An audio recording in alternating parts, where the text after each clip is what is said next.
of Belgium behind him.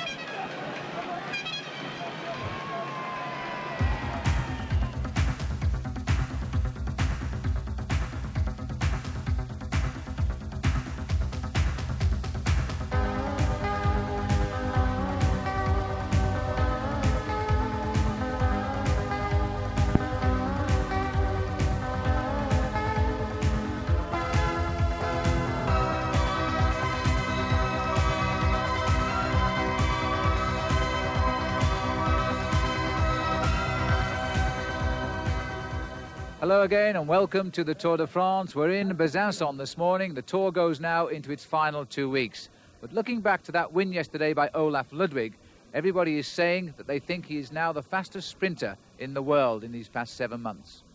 There was one big loser yesterday though, wasn't there? Michel Vermote of Belgium. On the RMO team, he broke away after 22 kilometres. He was caught 30 kilometres from the end. Why do riders go out on these long, lone attempts to win a stage? Paul Sherwin explains why they do it.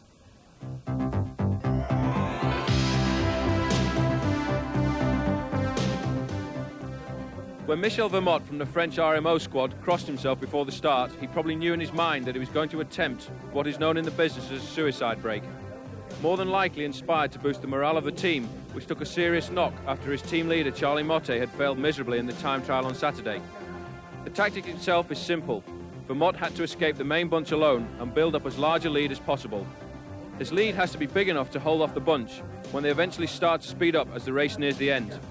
Leads exceeding 10 minutes may seem enormous, but a lone rider moves at an average of 40 kilometres an hour, whilst a chasing bunch cruises along at 50 kilometres an hour. So a rider with a 10-kilometre lead can lose all of this within just 1 hour. Yesterday, Vermote did just this. He built up a lead of 11.5 minutes, but when the bunch chased, his lead came down rapidly. Vermote had used so much energy that he couldn't even remain in the main bunch and finished last over 11 minutes behind. And one man who won't be attacking from the start this morning, I'm quite sure, will be Steve Bauer.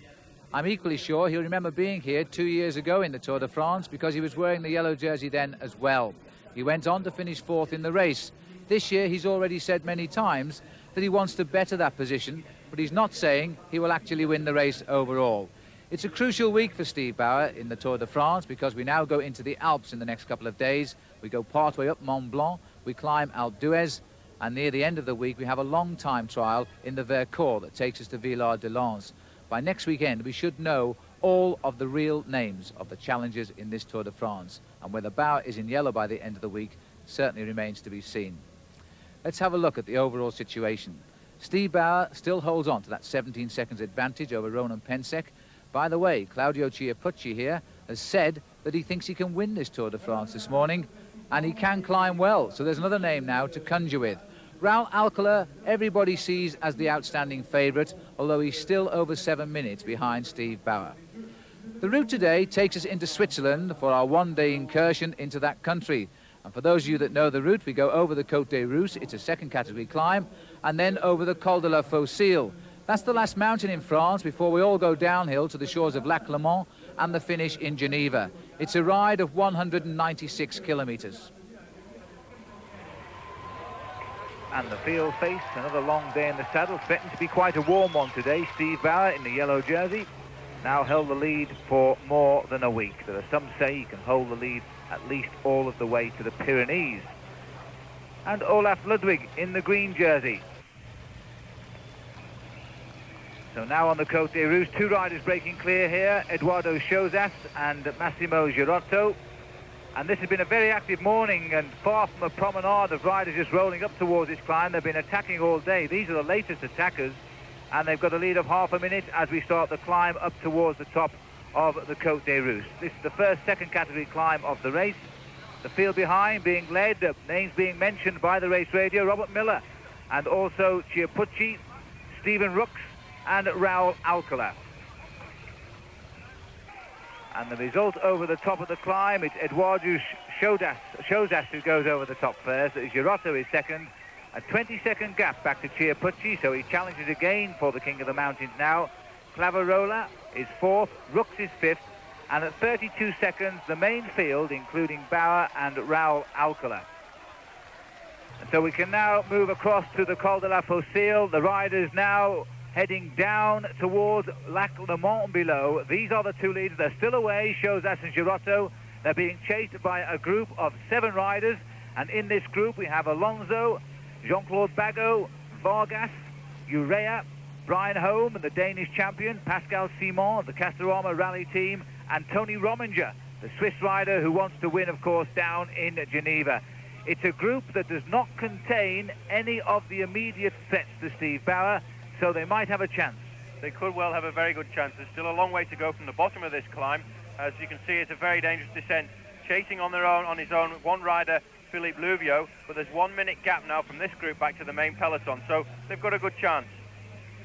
Well, Chiappucci, the rider I mentioned this morning, saying he believes he could now win the Tour, suddenly stopped racing on the small mountains for the points to defend his early lead in that King of the Mountains, which at the moment has crossed over to Konasheyev, the Soviet rider. And once the sun came out, he's excelled because he came over the Côte des Rouges in 3rd place. And he said this morning also that he was a man for the sun. He hated the wet weather. And so it looks like he's again finding his form. By the way, Konasheyev has had a great start to the day. He didn't score on the Côte des Rouges, but he did win 2 and finish 2nd on another one of the smaller climbs before they came to the bigger Côte des Rouges. Just look at these descents here. This is where the riders and our own cameramen have to risk their lives to keep up with one another, because they're coming down the Col de la Fosile at about 60 or 70 kilometers now. There's the latest gap here on the 7 riders, 40 seconds.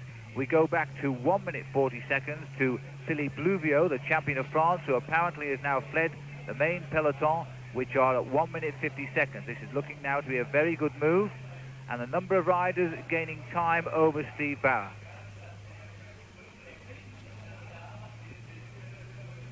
It is extremely warm on the Swiss side. The riders now more or less in no man's land. They've come through the customs post on top of the Col de la Fosile. They're still in France, and when they come off the bottom, they'll go to the village of Gex, and then they'll run through the French-Swiss border into Switzerland by Geneva Airport, which one half of the runway is in France and the other half of the runway is in Switzerland. These two riders here descending very well together, taking it in turn to lead at the front, to go into the corners. Look at the line they take around the corners. They know that they can use all of the road here safely, because the roads on these cols are completely closed down to traffic. They know they're not going to meet anything coming up the other way. At the moment, Chozas is leading into the corners. Girotto will come past him in a little while and give him a little bit of a turn at the front and help his share, do his share of the pacemaking. Well, Chozas, the opportunist, the other day he tried to escape. He got caught, but he's won a stage of the Tour of Italy this year. He's a man who loves to be free of the field. He can't sprint, and he certainly would never live alongside Olaf Ludwig if it came to the straight sprint for the line. And this is the group of 7 riders. One teammate up here of Pedro Delgado, and that is Rondon.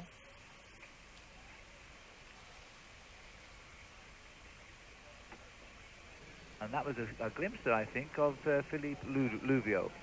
That's Alonso, the teammate of Delgado. There's a lovely shot of the peloton, making their own space as they come down, making sure they can each see the line on those bends. There are many, many riders in the Tour de France who love descending. Paul Schoen was once rated as one of the best in the world going down, and there are those who really dread the descents, aren't they, Paul? A lot of the lighter riders, a lot of the climbers, the Colombians, they detest this kind of descent. This descent today is a kind of descent I really would have loved. It's very technical. You've got to be very careful the lines you take into the corners, because you can see here, sometimes you think you're going into an easy corner like this corner here. It's just backed away again, and it's very difficult to know what the corner's going to be like. You see there how Girotto has lost a few lengths on Chozas as they went round this corner. He'll close up again on the little straight part here, but it is so difficult sometimes to judge these corners because you haven't seen the descent before, and you wonder what it's going to be like.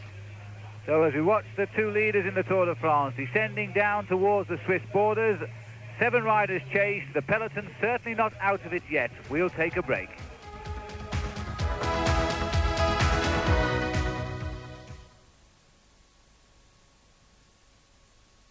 Big boppers, D-Mark crubbers, slick back fellas, kiss and tell us, going where the taste is. France, and a passport. No one gets into the Tour de France without an ID card except the riders, and it's easy to see why. Inside is a world where the food is free and wine is served at 8:30 in the morning. All there is outside are people trying to get in.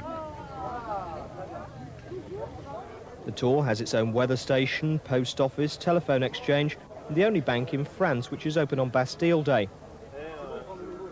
But what's really impressive is that every evening it's dismantled, moved and rebuilt dozens if not hundreds of kilometres away. Back in Épinal on Sunday morning, the race hadn't even started. But 160 kilometres south in Besançon, the Tour's construction workers were already putting out the hay bales and the crowd barriers. Following them were the race gendarmes, a sort of forced tour, who travel ahead of the riders to close roads, redirect traffic and stop people parking in their own streets.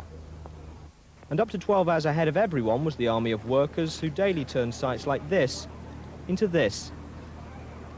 Connecting up TV trucks, rebuilding all the stands, and making sure the sponsor's welcome mat doesn't unseat the winner. It's a huge undertaking, which often means working through the night, but this being France, never through lunch.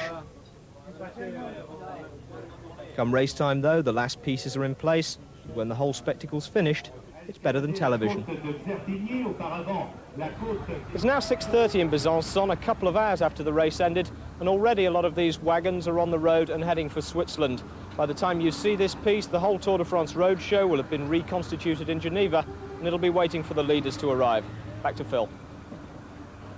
And the travelling circus, the Tour de France, has indeed been reconstructed in Switzerland today and awaits the leaders now as they make their way on Swiss roads towards the finish down on the edge of Lac Le Mans. The two leaders are still clear, but there's been an awful lot of activity behind them now. Out in front we still have Girotto and Chozas, but chasing them now on his own is Phil Anderson, and then a group of riders which Anderson joined, and then behind them the main field. But there's been a lot of pressure being put on behind, especially by the Z team, who seem absolutely intent on closing this race down. The time check we have now is 1 minute 52 seconds. The two leaders on the group of some 7 riders, so they've obviously picked up with Anderson again.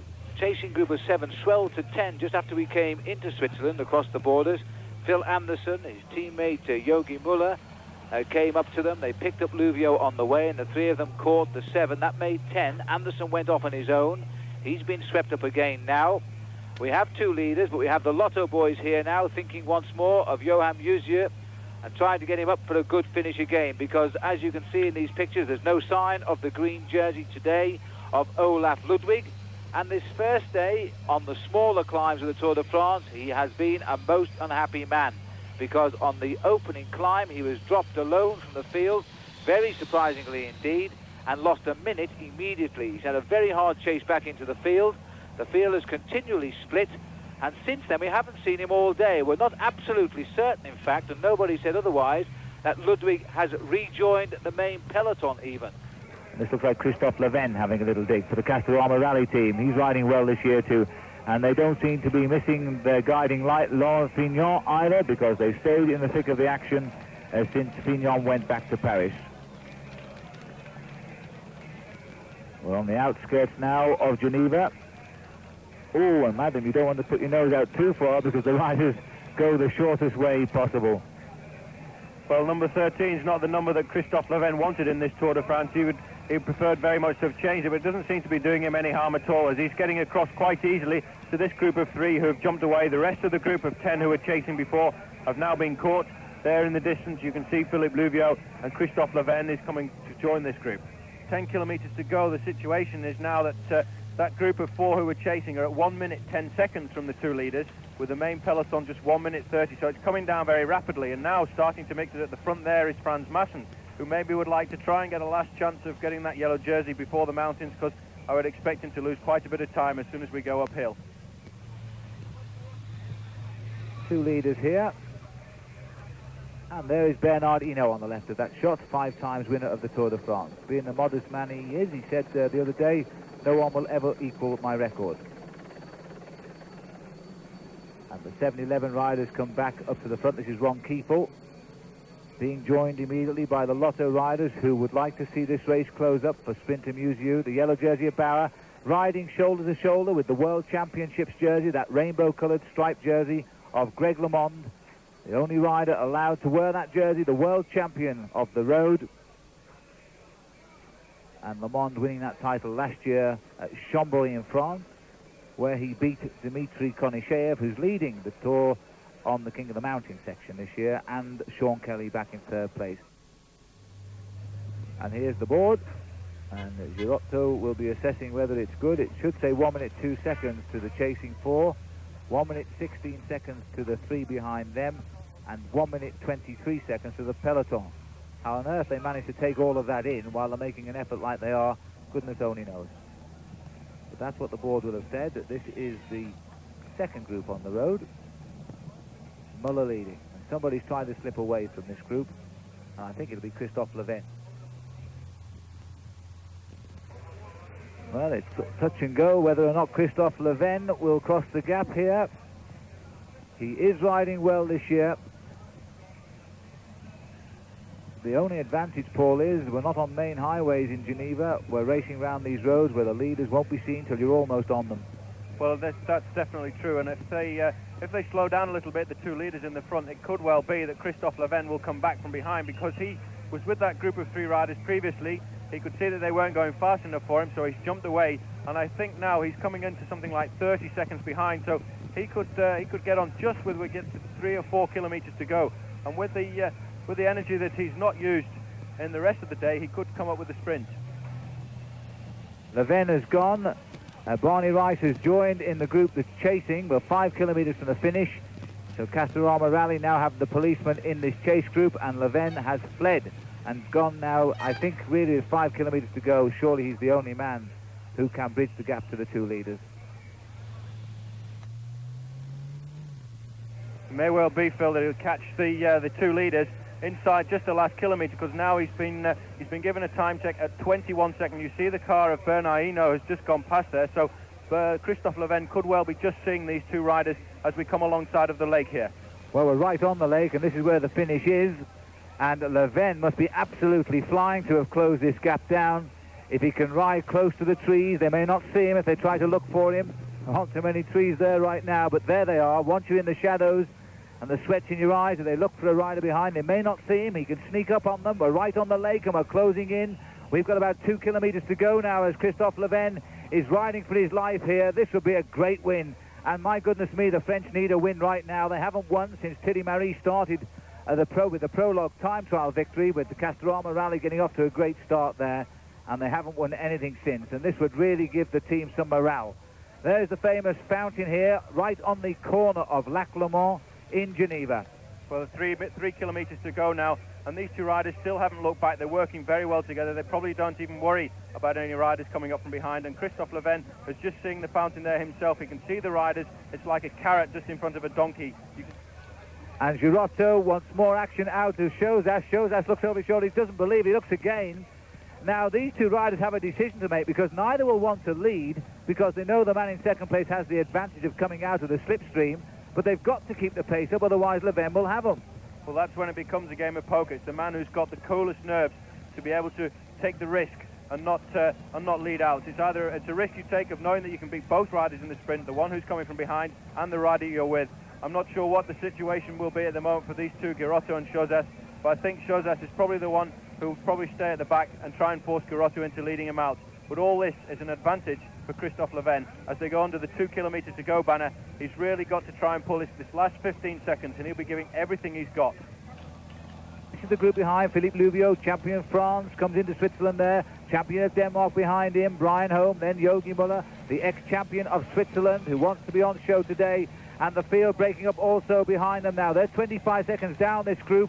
Brian Holm has been at the thick of the front of this action ever since the Côte des Rousses. He was the best placed overall, 17th this morning of all of the attackers on the stage today. None of them, of course, going to endanger Steve Bauer's lead. And Bauer is well aware of that. He's tried to keep out of the limelight today to fight tomorrow over the big climbs, the Col de la Colombière, and, of course, up Mont Blanc, which we can see from Geneva today, and it's covered in snow. 1 kilometer to go for the two leaders. Leven is still closing in. We have no time check on him. In fact, Paul is telling me 12 seconds here is now the latest from the cars. 12 seconds is the gap, and that might be just, there he is, right under the kite behind them. There's nothing in it, is there? Christophe Leven may have mistimed his effort by a matter of a couple of 100 meters here, and Chozas has now manoeuvred Girotto into the lead. And you see, he doesn't want to go now, Paul. He eases back on the pedals. Here comes the peloton themselves. Well, it looks as if the peloton are going to sweep up that group of 3 riders that was just in front. And Chozas, as I said, has been the coolest man. He's forced Girotto to stay in the front. It's a very risky situation because we've got Christophe Leven coming up. He'll be less than 10 seconds behind. If Girotto slows down a little bit, Leven will come on. And there is Leven just coming around the corner now. I don't think he's going to catch these two, so it's between these two, Massimo Girotto and Chozas, to take the stage victory in the Tour de France. 350 meters to go. And they're holding the sprint late. Girotto doesn't want to start it, but Chozas will go very shortly now. That's why Girotto's holding tight left. He knows he's going to force Chozas on his right shoulder. There's no other side he can come. And Girotto starts the sprint himself. As he comes up 50 meters to go now, he's finding the speed, and up the inside comes Eduardo Chozas. He doesn't get it. Girotto holds it quite easily. Chozas is in second place. And now the clock ticks away just a few seconds as Christophe Leven narrowly beaten, but what a nice chase for Christophe. He comes over in third. Don't freewheel too long, Christophe. 16 seconds down. Brian Hogue comes over in fourth place ahead of Luvio and Muller. And then the whole field come in and led in there by De Leon, I think it was, Gilles De Leon. He is a French rider who rides on the Swiss team, and the whole mass charge comes in. Muju finishes it off from the main field, and looking down at this long bunch here, the yellow jersey is safely in, but the green jersey of Olaf Ludwig is not. This is the result today then here in Switzerland. A win for the Italian rider Massimo Girotto, who just managed to outsprint the Spanish rider Eduardo Chozas. They broke away on the Côte des Russes. Taking third place and almost making it first was Christophe Leven of the Castorama rally team. Fourth place for Brian Hogue, the champion of Denmark, and he said at the finish if he'd have caught them he'd have won the stage. But I suppose many people could say that, couldn't they? Out on the road today, the green jersey of Olaf Ludwig was in big trouble. Soon after the start, he lost ground on the field on a very small climb, and he never caught the field up again. He came into the finishing line in a group of around 15 riders, and they were about 15 minutes behind the field.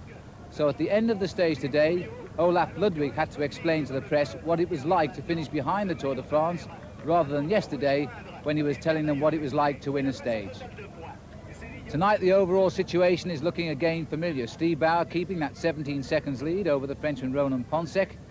Claudio Chiappucci, who says he can now win the Tour de France, rode well today, especially on the Côte des Russes, where he went over the top, not too far behind the leaders and in amongst the prizes. Now we can look at the mountains of the Alps. They're over my shoulder here, and the furthest one away is Mont Blanc. That's where we finish tomorrow, at least halfway up its slopes. We also climb the Col de la Colombière.